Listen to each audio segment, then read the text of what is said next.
قربانی کا جانور انسان خرید لایا، قربان کرتے ہوئے یہ جو ممانعت قربانی کے عیب ہیں وہ وقوع پذیر ہو جائے تو اس کی قربانی ہو جاتی ہے کہ نہیں؟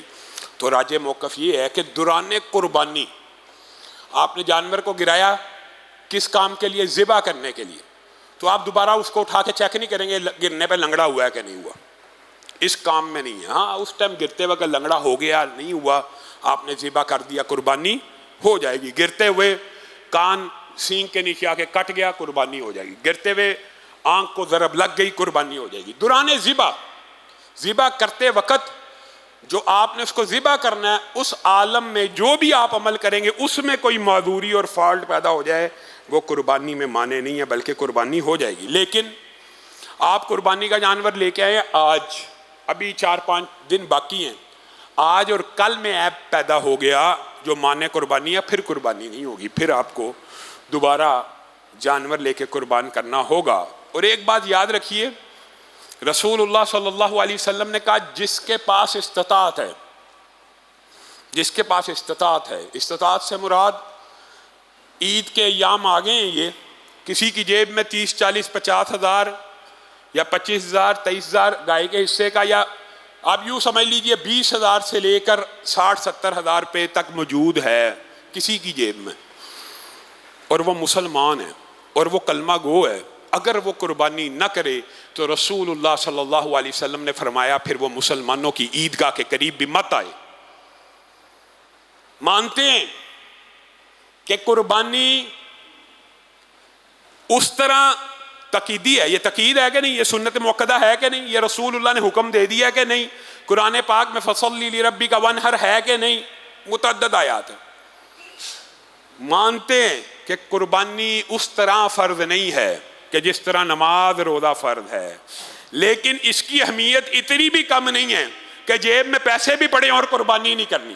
پھر وہ بندہ رسول اللہ کی حدیث کے مطابق ہماری عیدگاہوں میں مت آئے کہ قربانی کا شعار ہے، یہ شاعر اللہ ہیں، پورے مسلمان قربانی کر رہے ہیں اور تو نہیں کر رہا۔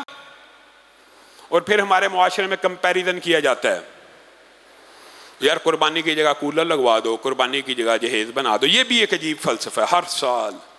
ہر سال لبرل اور ملحد مافیا کبھی اینڈرائیڈ فون خریدنے سے پہلے نہیں کہے گا، کبھی ویلنٹائن ڈے سے پہلے نہیں کہے گا، کبھی غبارے اور کیک کاٹنے سے پہلے نہیں کہے گا کیک کی بجائے غریب کی منہ میں 2 لقمے ڈال دیے جائیں، کبھی 1 لاکھ کا اینڈرائیڈ خریدنے سے پہلے کولر لگوا دیا جائے، کبھی اواری پی سی میں کھانا کھانے کا 20,000 سے پہلے کسی غریب کو 4 پائی دے دی جائے۔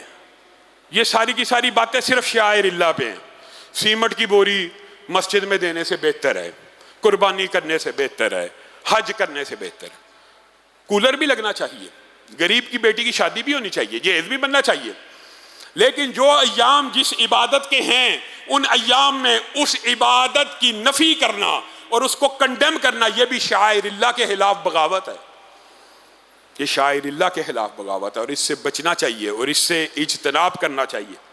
حسب سابق ہمارے ادارے میں بھی اجتماعی قربانی کے حوالے سے ایک حصہ 23,000 کا اور ایک حصہ 25,000 کا رکھا گیا ہے، اور چوتھے دن کی قربانی کا حصہ رسول اللہ صلی اللہ علیہ وسلم کی سنت کو زندہ کرنے کے لیے اس قربانی کا حصہ 20,000 روپے رکھا گیا ہے، اور چوتھے دن قربانی کی سنت کا احیاء معاشرے میں ضروری ہے۔ ایام تشریق، ایام معدودات، ایام معلومات، ساری عربی لغت جاننے والوں کو پتہ، ایام تشریق، ایام کس کی جمع؟ یوم کی، تثنیہ کے لیے یومین، اور کم از کم 3 کے لیے ایام کا لفظ استعمال ہوتا ہے۔ ایام تشریق، ایام معدودات، ایام معلومات، اجماع امت ہے۔ یوم النحر قربانی کے دن کے بعد کے ایام ہیں، اور کم از کم کتنے ہیں؟ 3۔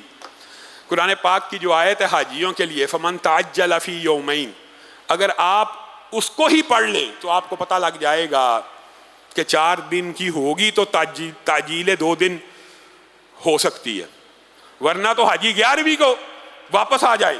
اگر 3 ہی دن ہو تو 2 دن کی تعجیل 11ویں کو، ایسا نہیں ہے۔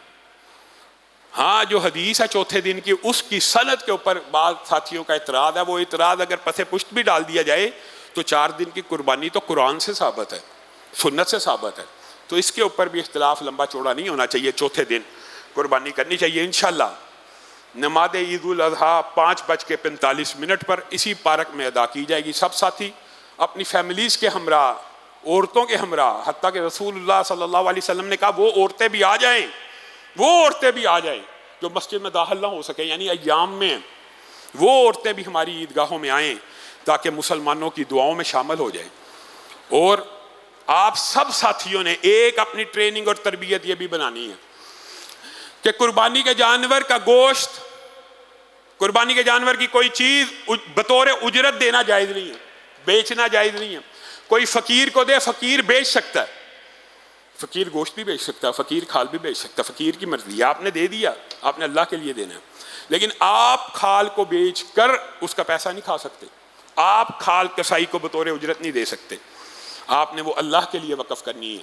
تو اللہ کے لیے وقف کرنے کا جو سب سے خوبصورت انداز ہے کہ دین کے اداروں کو دیں، اور اس کام میں بھی نہ پڑیں کہ کوئی مدرسے سے آئے گا تو آپ کی کھال اٹھا کے لے کے جائے گا. دین کا کام، شاعر اللہ کا کام پوری ذمہ داری سے ادا ہونا چاہیے. قربانی کی ہے، کھال ڈالیں اور اپنے قریبی مسجد اور مدرسے کو پہنچا دیں، خود جا کے پہنچائیں. تب آپ نے قربانی کے فلسفے کو اور اس مفہوم کو اور اللہ کی راہ میں ڈونیٹ کرنے کے مسئلے کو سمجھا.